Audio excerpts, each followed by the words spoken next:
Today I'm going to be reacting to your Elimination Chamber predictions, fantasy bookings, and more. This is going to be, I'm going to start making this a monthly series. Gives me a way to interact with my fan base and my subscribers and get their thoughts on everything that's going on in the world of professional wrestling. So if you guys do end up enjoying the video, leave the video with a like, super kick that like button, super punch the post notification bell, and smash the subscribe button. On the road to 2,000, on the road to 10,000 by the end of 2025. So let's get into it. So we're gonna go down all of these. We have 17 people who have left something with us today, and we're gonna go through them. So your name will be going throughout the video and stuff like that. But before I start, we're gonna start with Samara Andrade 914. The Rock sends the new bloodline to destroy everybody in the men's elimination chamber match. Then the Rock abuses his power and wins the chamber, setting up a match against Cody Rhodes. Now we're in a world where this could legitimately happen, right? We've seen The Rock interact with Cody. He says he wants him to be his champion. But if he was to reject the offer, which I think that's the story that they're gonna go with, I would not be surprised if we find out that The Rock is behind the mastermind behind this whole new iteration of the Bloodline, and he has been using this with this as his advantage to potentially get what he wants, which is to potentially getting the WWE Championship. And then on top of that, I do think there is a world where this could legitimately happen. We see The Rock pretty much say, well, if nobody's going to be my champion, it looks like I'm going to have to be the champion himself and actually make it happen. So I could see him abusing his power, getting into that, and making it happen. But I just don't know if WWE is really going to do that. However, I will say I would not rule it out because we've seen crazier things have happened. We've seen Edge take out Kofi Kingston one year to interject himself in the Elimination Chamber match. So there's definitely a possibility. So I will not rule it out, but I don't think they're going to do that. I don't think he's going to be wrestling because I think he still has to finish up some movies and stuff like that. So that's the only reason why I don't think they're going to do that. On to the next question from Alex. My cousin Kel says, girl, Alexa Bliss, she just coming back, but I think she's great. Roxanne, Naomi, Bailey, and Bianca. And he has the his cousin pretty much says the winner is Liv. I don't want Liv to win, but I think it's her time right now. And unfortunately, they just let Bianca win. Otherwise, I would like Bianca or Bailey as the winner. So pretty much, he's pretty much going through the field and whatnot. And thinking that Liv is probably going to win, and then probably Bianca is going to go into something else. Now, I did make up my own predictions video about it, but I'm going to pretty much say I do think Liv is going to win.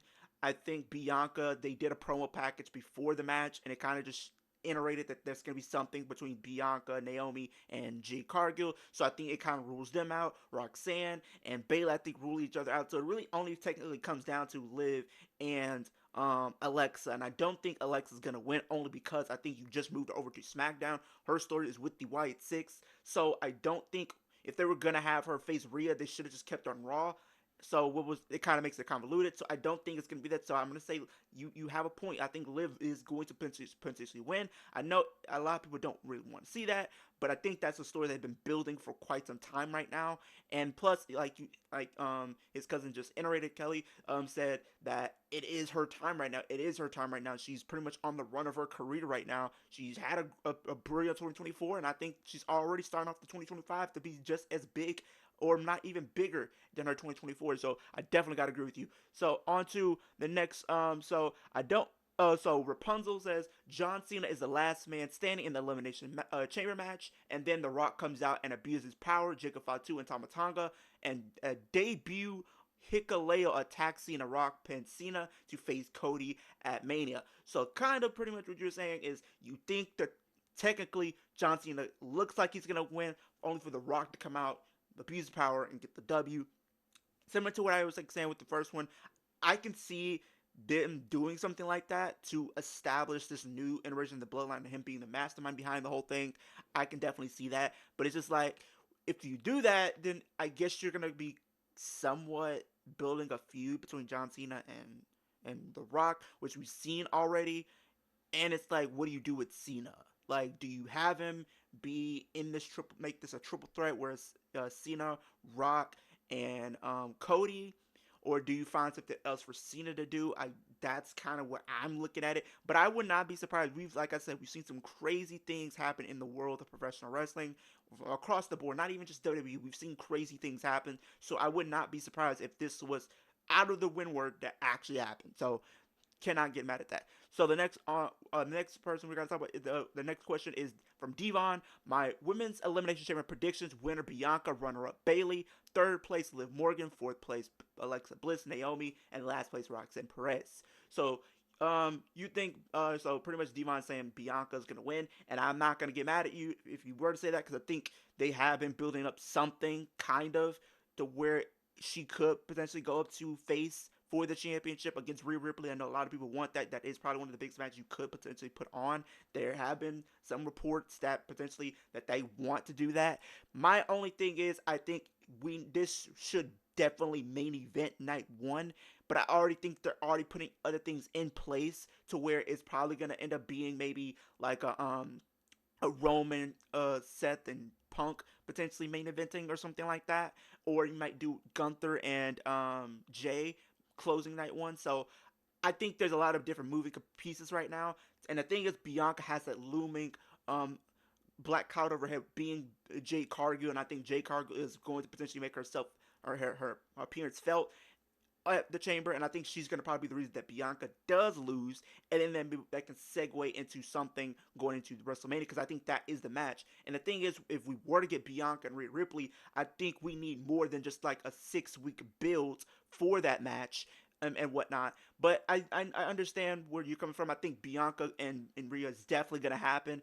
Me personally, if you were to have her turn heel, I think her turning heel and then going through this whole stuff with Jay Cargill and stuff like that, then maybe if there is a draft post Mania, she could get moved over to Raw, and then maybe we can have these two face at SummerSlam. We can have Rhea and Bianca at SummerSlam, because we have to understand that SummerSlam this year is going to be 2 nights, so you might want to fill that card with some banger matches, and this is a banger match right here that can easily close one of the nights for sure. So you can't bet against Bianca. Bianca is a former Chamber winner in her own right. She's pretty much done everything that there is to do. She's headlined WrestleMania before. She's looking to maybe want to do it again. She's undefeated at WrestleMania. But the thing is, I also got to talk about that too. If we do see Bianca face for the championship, she's probably more likely going to lose, and I don't want to say Bianca lose right now, especially if you're just turning her heel. You want to establish her as this heel, so you need to do something with her. I don't think having her go up for the championship is gonna kind of diminish some things and stuff like that. So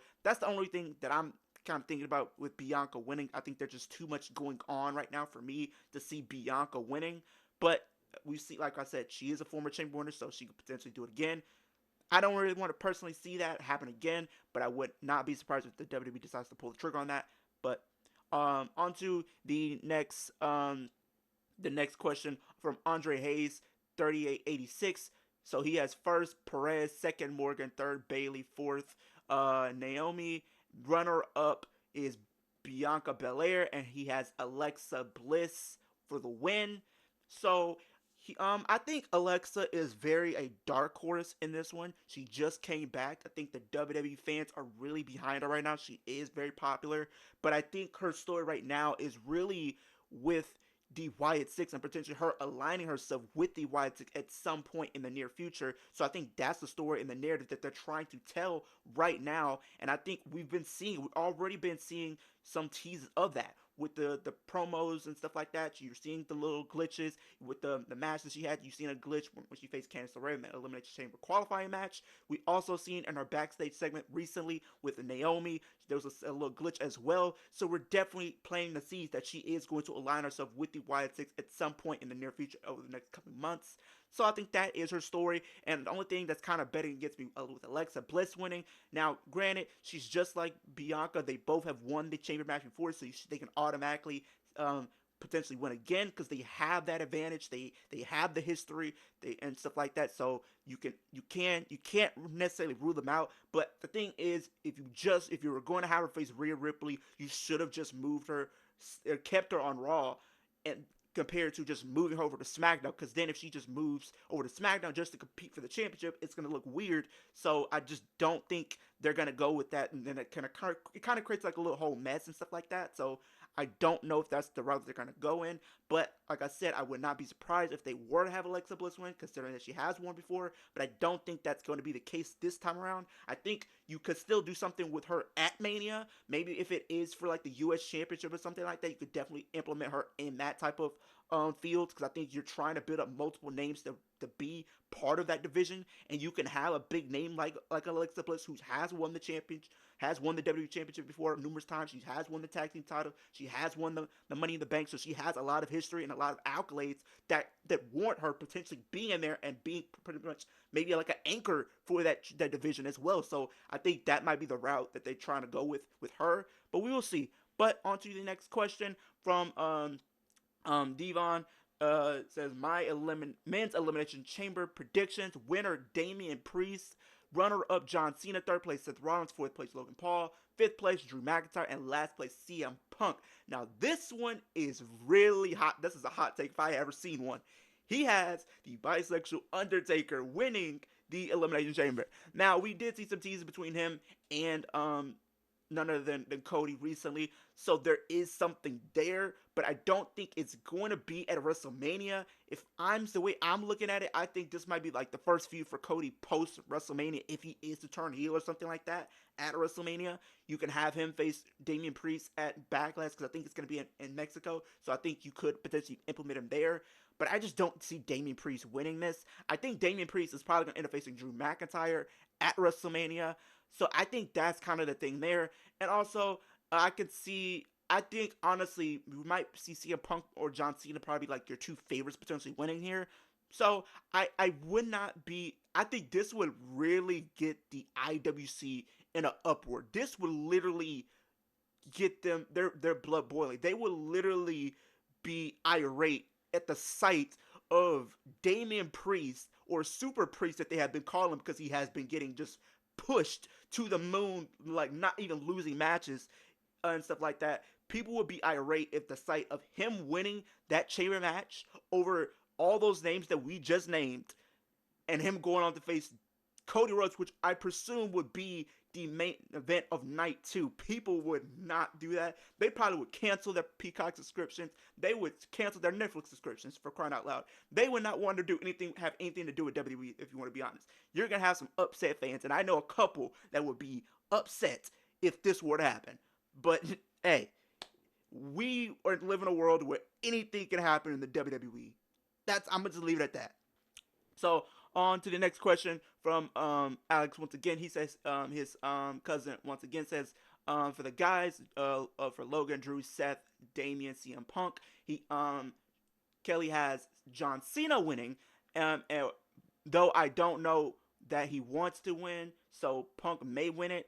I can honestly see where you're coming from. I think it really does come down to John Cena and CM Punk to potentially be the winners of this, because they have the most story going after potentially Cody Rhodes. We've seen Cody and Punk have some recent exchanges, so there's definitely a possibility that they do decide to do that there. And John Cena, he's kind of somewhat displaying a little bit more of a corporate side to him as of late, with the promo and the post conference that he did post Royal Rumble. So there is that little looming thing there. He said he's going to do his best for business. He's going to try to win that 17th World Championship. And I think we all can agree Cody versus John Cena is one of the biggest matches that you could potentially put on this year for WrestleMania. And this is probably one of the biggest storylines probably going into WrestleMania as well, if you want to be honest. So I definitely can see them doing that. But you can't deny Punk is up there potentially being one of the winners. But I don't think Punk is going to win it. I do think CM Punk is going to lose. I feel like what might happen, this might not be the case, but based off what we've seen with Logan and Punk, I think maybe Logan does get eliminated by Punk based off what we've seen on Raw, because he did slap him. But before that, also Logan Paul has a little bit of gripes with John Cena as well, because John Cena did eliminate him from the Royal Rumble. So maybe he decides to eliminate one of these two favorites, and that's going to really maybe segue into what Logan Paul does come at WrestleMania, but we also seen some recent teas that he might face AJ. So we don't know what the clear cut path is for Logan Paul as of right now. But that's another path that you could potentially throw in there if he does eliminate one of these guys at the Chamber. So on to the next question from Sean. My protected order of elimination for the Women's Chamber: Naomi, Roxanne, Alexa, Liv Morgan,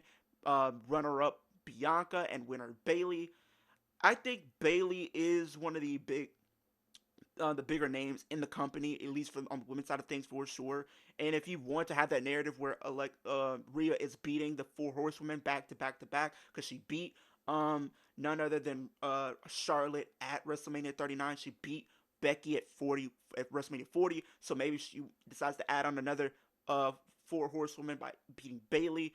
And we did see some recent teases of it. I think I want to say once the week after Rhea Ripley won the title, so we did see some teases. But I don't think Bayley is going to win, only because I feel like they're definitely teasing some stuff with her and Roxanne, and I think Roxanne is going to probably be playing spoiler for Bayley, and Bayley's going to be trying to do the same thing for Roxanne.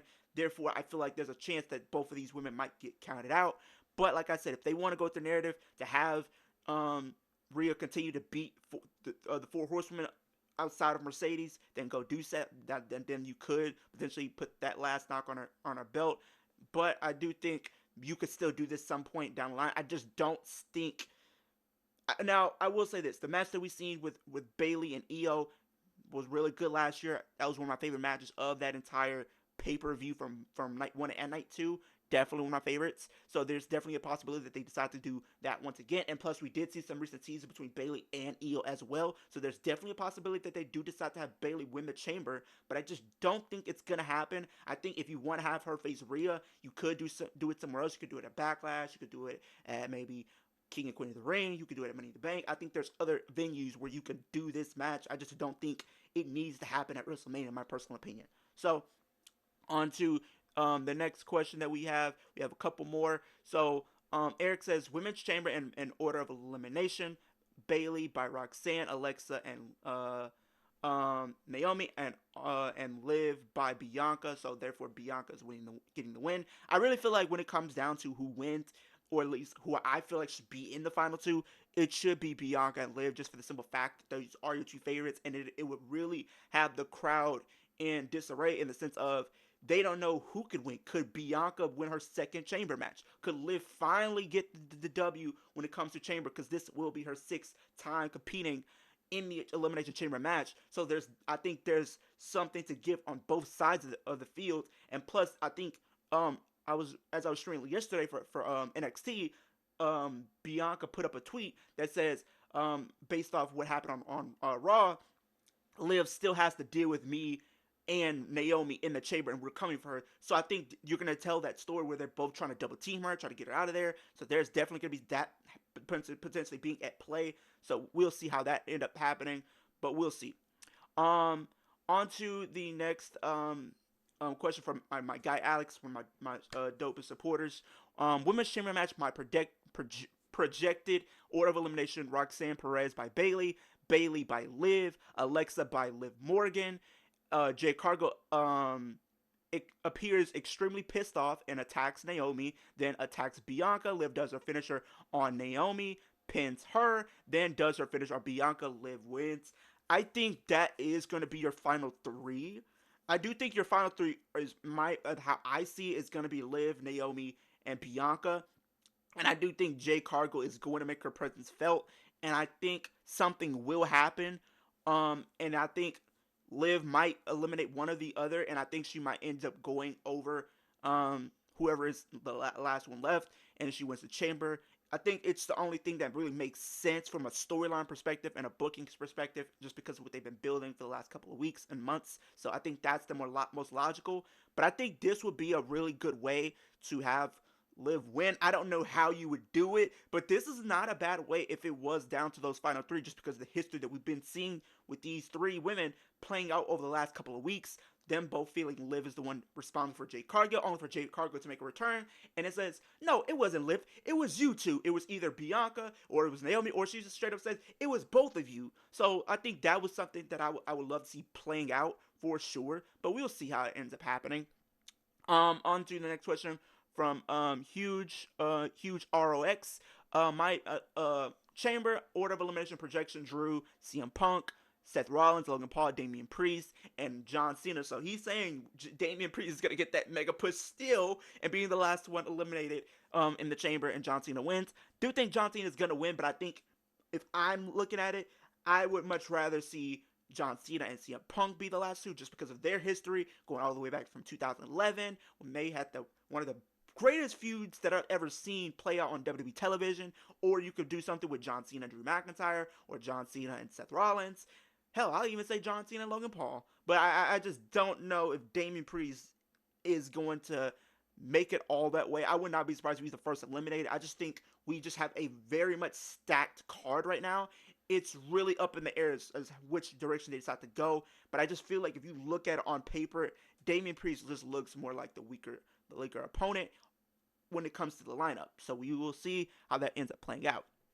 So, on to the next question here. So, from Alex, men's chamber match, my projected order of elimination: McIntyre by Priest, Priest by Logan Paul, Logan by Cena, Rollins speared by Roman Reigns, then eliminated by Cena, Punk and Cena, final two, and Cena does win. I think this seems more logical. I think this might be the way I see the chamber match playing. I think McIntyre will eliminate Priest. That might segue into their feud potentially. Priest is gonna probably get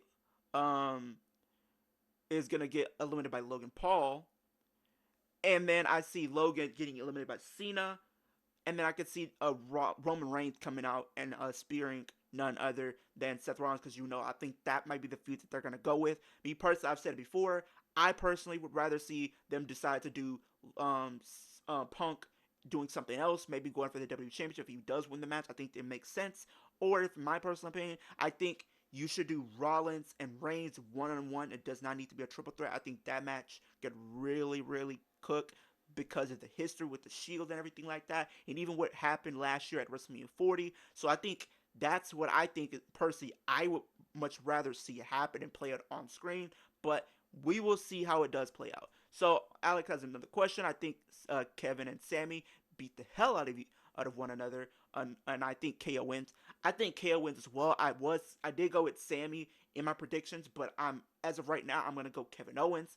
The reason why I think KO, because I think you want to build him up for his match that he's gonna have with Randy Orton. I could see KO winning, but still not feeling the validation that he wants, and he still decides to attack Sami Zayn after the match has been over with, he's won and everything like that, and then proceeds to interject. Randy Orton makes his return to fend off KO, segue into their feud. Maybe you can have a couple weeks where Sammy is selling the injuries and stuff like that. I think that might be the route that they're gonna go. But you also got to think KO just came off of a feud with Cody Rhodes, which he did lose. So you kind of want to keep him in the forefront and kind of keep him looking strong. And with this iteration of his character pretty much being just take no prisoners type of person, and he's going, anybody associated with the bloodline, he's going to try to go after you.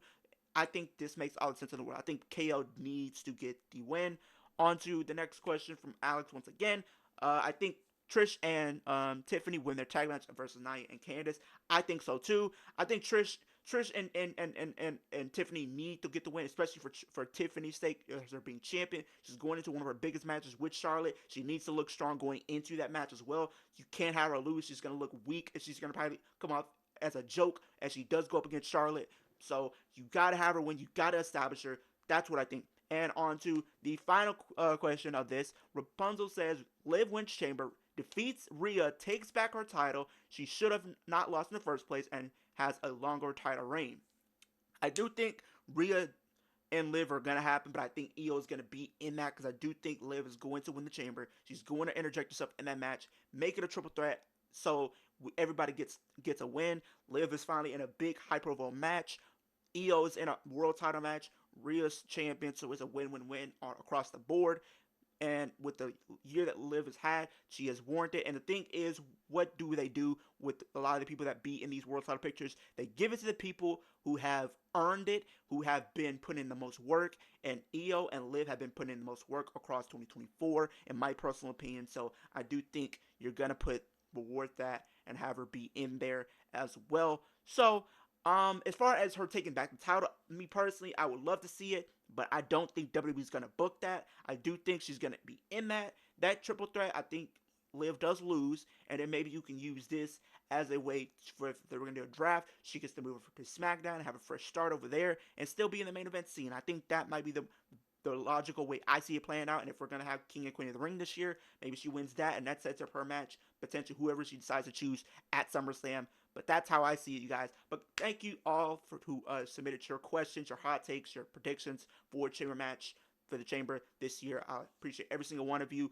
Also, I will be making this a monthly series, so we're gonna do this for WrestleMania. We're gonna do this for Money in the Bank, Backlash, so on and so forth. So we're gonna make this a monthly series. This gives me an opportunity to interact with you guys and get your thoughts and opinions on everything that's happening in the world of professional wrestling. So I appreciate every single one of you that left something. I appreciate every single one of you.